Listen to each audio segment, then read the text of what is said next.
نحمده ونستعينه ونؤمن به ونتوكل عليه ونعوذ بالله من شرور أنفسنا ومن سيئات أعمالنا من يهده الله فلا مضل له ومن يضلله فلا هادي له وأشهد أن لا إله إلا الله وحده لا شريك له وأشهد أن سيدنا ونبينا ومولانا محمدا عبده ورسوله أرسله بالحق بشيرا ونذيرا أما بعد فأعوذ بالله من الشيطان الرجيم بسم الله الرحمن الرحيم يا أيها الذين آمنوا لا تقدموا بين يدي الله ورسوله واتقوا الله إن الله سميع عليم يا أيها الذين آمنوا لا ترفعوا أصواتكم فوق صوت النبي ولا تجهروا له بالقول كجهر بعضكم لبعض أن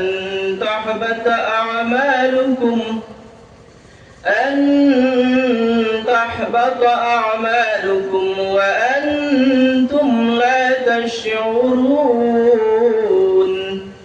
صدق الله العظيم.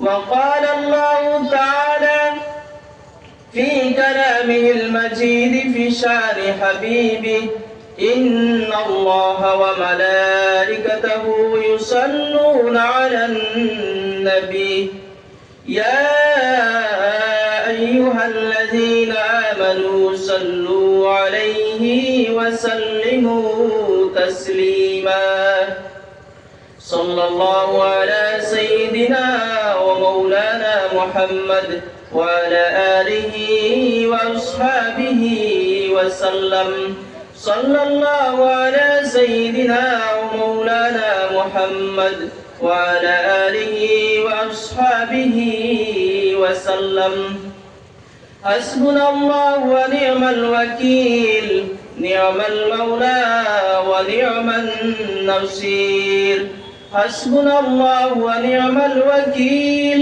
نعم المولى ونعم النصير।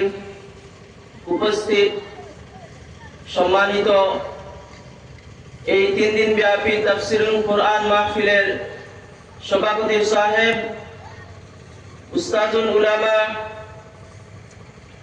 উস্তাদুল মুহাদ্দিসিন আল্লামা দলগামী মাদ্রাসিল আলী, উপস্থিত হুফাজে কেরাম, উলামায়ে কেরাম, মুরব্বী সাহেব হল, পর্দানিশীন মা বোন হল, আল্লাহ পাক রব্বুল আলামিনের অশেষ শুকরিয়া আমরা পবিত্র কোরআনের আলোচনা করার এবং শোনার তৌফিক দিয়েছেন। সবে শুকরিয়া আদায় করি আলহামদুলিল্লাহ।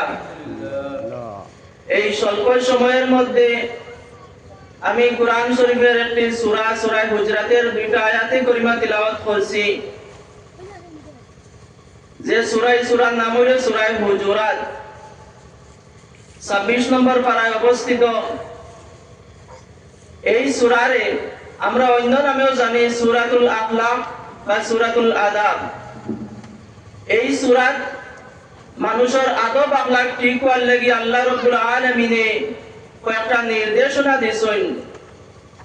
আমরা এই আলোচনার মাধ্যমে আমরা পাইমু এই সূরাত আল্লাহ 10টা দিক নির্দেশনা দিয়েছেন। যদি আমরা এই 10টা আল্লাহর হুকুম যদি মানি, তে আমরা সমাজ ব্যবস্থা সুন্দর হইব, আমরা ব্যক্তিগত চরিত্র সুন্দর হইব, মানুষের লগে লেনদেন কথাবার্তা সবকিছু সুন্দর হইব।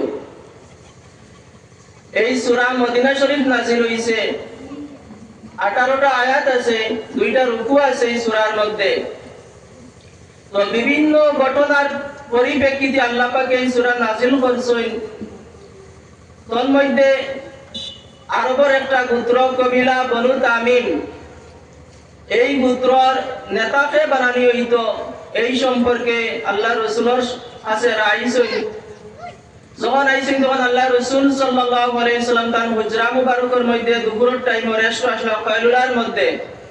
তখন তারা গ্রাম্য মানুষ, তাদের শিষ্টাচার আদব আখলাক তেমন নাই। তারা একজন নবীর সামনে আইয়া নবীর বাড়িতে কিরকম ডাকাডাকি করতে তারা জানা আসলো না। আইয়া বলছেন, ইয়া মুহাম্মদ উখরুজ ইলাইনা, হে মুহাম্মদ আপনি বাইর হয়ে আসেন। তো তাদের এই আচরণের কারণে আল্লাহ পাক রব্বুল আলামিন এই সূরা নাযিল করিয়া দিয়েছেন যাতে মানুষের মধ্যে আদব আখলাক জানা হয়। এই কোরআন শরীফ নাযিল হইছে মানুষ অন্ধকার থেকে আলোর দিকে যাইতো, তার কথাবার্তা চাল চলন কিভাবে হইতো সব কিছু কোরআন শরীফের মধ্যে আল্লাহ পাকে সুন্দর করে বর্ণনা করিয়া দিয়েছেন। তখন তারা যখন আলোচনা শুরু হইল, তখন তাদের নেতা কারে বানানি হইতো? সাহাবায়ে কেরাম হযরত আবু বকর সিদ্দিক রাদিয়াল্লাহু তাআলা আনহু, হযরত ওমর ফারুক রাদিয়াল্লাহু তাআলা আনহুর মধ্যে তাদের নেতা সম্পর্কে কে হইতো খানিয়া তাদের মতনৈক্য দেখা দিয়েছেন। তখন কিছু আল্লাহ রসুলের আগে তাই একটা নাম প্রস্তাব করছেন বা কিছু আওয়াজ উঁচা হয়ে গেছে।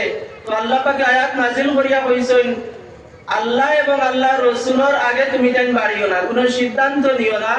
আর আল্লাহ রসুলের সামনে তুমি তাই ইলা জোরে জোরে কথা কইও না। তুমি তাই সাধারণত একজনে আরেকজনের লগে যেভাবে কথা হোক, যদি আল্লাহ রসুল সাল্লাল্লাহু আলাইহি সাল্লামের সামনে যদি এরকম জোরে কথা হোক, জোরে কথা কইলে আল্লাহ রসুলের কষ্ট হইব, তো তোমাদের সব আমল বরবাদ হয়ে যাইব। আর একটা ঘটনা,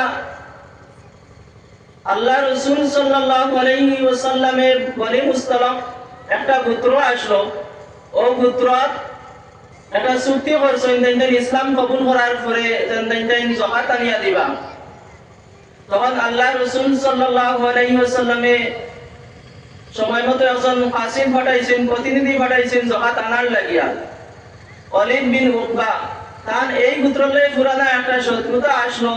তাই বর্তমান যাওয়ার পরে এরা দেশেন ওয়েলকাম দি জানানি বার হইছেন। তাই ভয় পাইয়া নিজের থেকে একটা সিদ্ধান্ত লইয়া আল্লাহ রসুলের কাছে আইয়া কইছেন যে এরা মুরতাদ হয়ে গেছেন, এরা যাকাত দেওয়ার লাগি অস্বীকার করছেন।